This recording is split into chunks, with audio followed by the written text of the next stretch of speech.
be intimidating for anyone to seek out a new relationship. And tonight, one woman's story that is at first strange, then scary, then downright terrifying.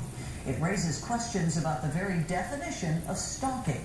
Channel 4's Dennis Ferrier, now with the exclusive story. Juanita Copeland is a successful, independent, confident Music Row executive. That is until now. Now she is terrified even in her own home, but angry too. Angry enough to tell her story. Juanita Copeland is a Music Row executive who last summer started dating a male nurse named Gerald Millar. A couple months later, Juanita says it was clear things were not working out, and so she broke it off. That's when he showed up at her door. He came toward me and said, you know, why aren't you talking to me?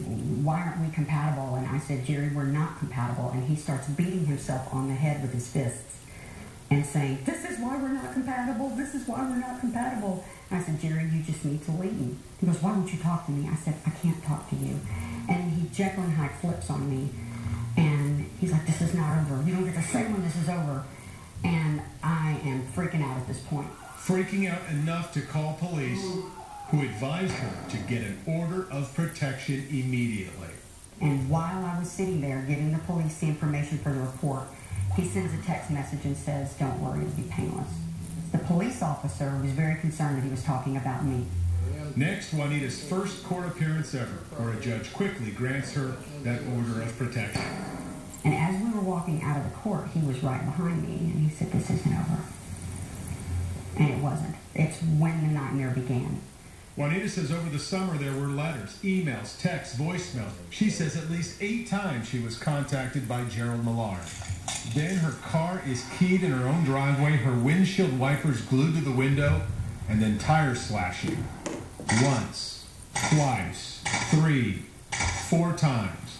Juanita now goes home every day in fear. But this is terrorism. I go home every night wondering, is he here? Then comes September 14th. And I can see a cell phone flashing like a flashlight. But it's not on the camera where you can see. So I open the blinds and I see him standing there in the bushes. Juanita calls the police.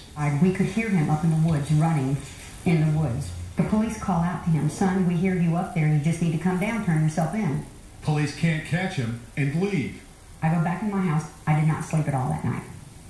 I was just completely panic-stricken. So the next morning, I get up and I go outside. The tires are flat again. And I'm like, wait a minute. But how could that be? The tires weren't flat when police left. It dawned on me he came back. So I ran into my bedroom and looked on the video and started at 1 o'clock in the morning. And there at 3:52 in the morning, it shows him crawling up my driveway on his hands and knees with a knife in his hand. And I remember when I saw the video, I couldn't breathe, kind of like what's happening now. It was like something from a bad horror movie. This man was terrorizing me, and he was 50 feet from my bed with a knife in his hand. Police arrested Millar. He was convicted of vandalism and violating an order of protection. He was never charged with aggravated stalking, a felony that would have stayed on his record forever. I got him on video. He pled guilty. Everybody was all happy and excited and patting each other on the back about that. But they still didn't go after him for stalking.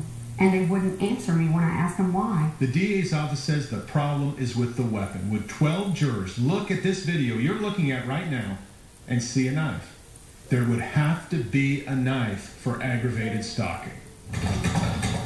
Juanita Copeland is now well armed. Lots of guns, lots of cameras, and other home defense surprises. She is empowered, but she is not the same woman. You know, this man has forever changed me.